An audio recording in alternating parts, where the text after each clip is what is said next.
इसका कारण पूछा गया, तब पंडित ने छोटी बहू को सुरई गाय की सेवा करने की सलाह दी। पंडित की सलाह मानकर छोटी बहू अगले ही दिन से सुबह सुबह जल्दी उठकर सुरई गाय की सेवा करने चली जाती।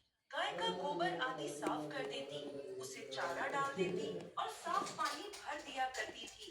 यह सब देखकर सुरई गाय ने एक दिन सोचा, ये इतना सुबह सुबह मेरे सभी कार्य कौन कर जाता है? जल्दी उठकर देखना पड़ेगा।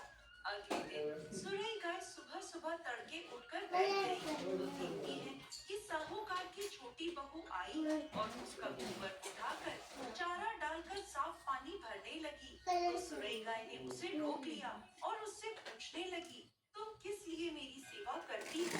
तो साहूकार की छोटी बहू बोली, माता, आपकी सहेली श्याम माता ने मेरी कोख बांध रखी है, जिस कारण मेरे बच्चे जीते नहीं हैं।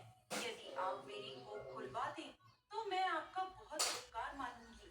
सुरई गाय ने उसकी बात मान ली और उसके साथ 7 समुद्र पार स्याऊ माता के पास जाने को तैयार हो गई। काफी दूर चलने के बाद वो दोनों थक कर एक बड़े से पेड़ के नीचे बैठ गए। उस पेड़ पर गरुड़ पंखनी का घोंसला था, जिसमें उसके छोटे छोटे बच्चे थे। थोड़ी देर में साहूकार की छोटी बहू ने देखा कि एक सांप उन बच्चों को खाने के लिए आ रहा है, तो उसने उस सांप को मार डाला। थोड़ी देर में जब गरुड़ पंखनी वापस आई तो देखकर सोचने लगी कि इसने मेरे बच्चों को मार दिया है, और वो अपनी चोंच से साहूकार की छोटी बहू को मारने लगी।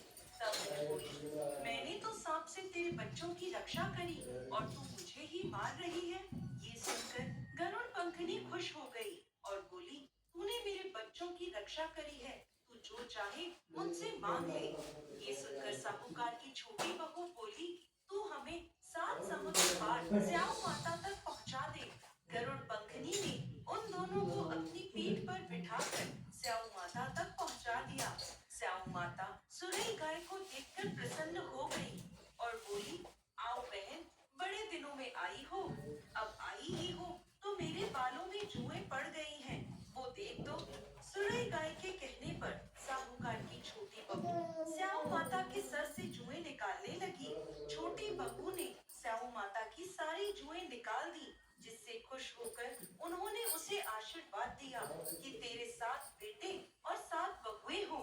ये सुनकर साहूकार की छोटी बहू बोली, लेकिन माता, मेरे तो एक भी पुत्र नहीं है। स्याऊ माता पूछने लगी, ऐसा क्यों? तो साहूकार की छोटी बहू बोली, पहले आप मुझे 7 बेटे और 7 बहुओं का आशीर्वाद दे, उसके बाद मैं आपको बताऊंगी। स्याऊ माता ने उसे वचन दे दिया। तब साहूकार की छोटी बहू बोली, माता, आपने मेरी कोख बांध रखी है, यदि आप उसे खोल दें तो मेरे 7 पुत्र और 7 बहुएं हो जाएं। ये सुनकर स्याऊ माता बोली, तूने तो मुझे वचन में बांधकर ठग लिया, लेकिन जा, तू घर जाकर अहोई माता का व्रत कर, उद्यापन कर, तेरे 7 पुत्र और 7 बहुएं होंगी। छोटी बहू वापस अपने घर आई तो देखती है तो उसके 7 बेटे और 7 बहुएं घर में बैठे मिले। ये देखकर छोटी बहू बहुत प्रसन्न हुई।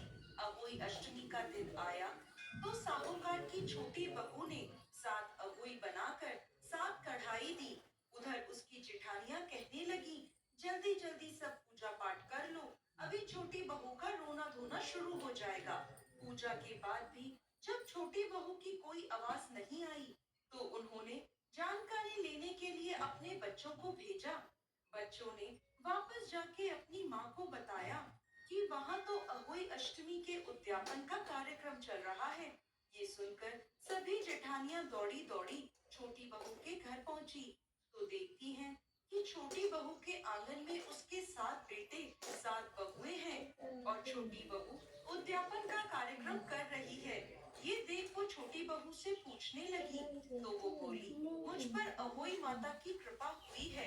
हे अहोई माता, जैसे पहले साहूकार की छोटी बहू की कोख बांधी वैसे किसी की मत बांधना, और बाद में जैसे उसे 7 पुत्र दिए, उन्हें लंबी आयु दी, वैसे ही इस कथा को कहने वाले, सुनने वाले और हुंकारा भरने वाले सब पर कृपा करना।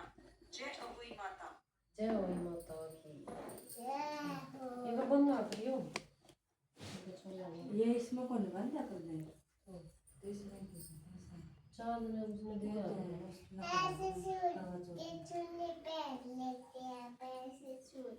उसमें थोड़े दो दाल चीनी के भी का सामने उसमें ले तू बैठ में खड़ी होगी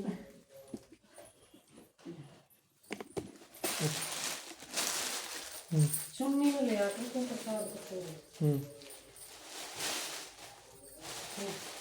फ्री होई बढ़ जाएगी जल्दी ये कम चीज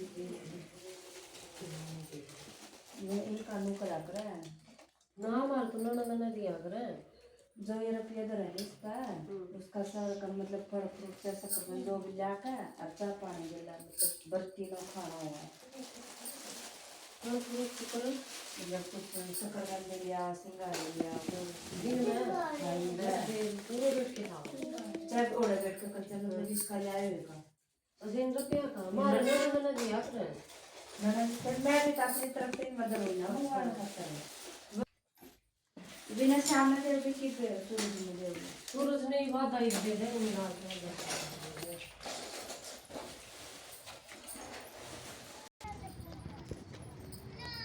बहुत दिन हो गए।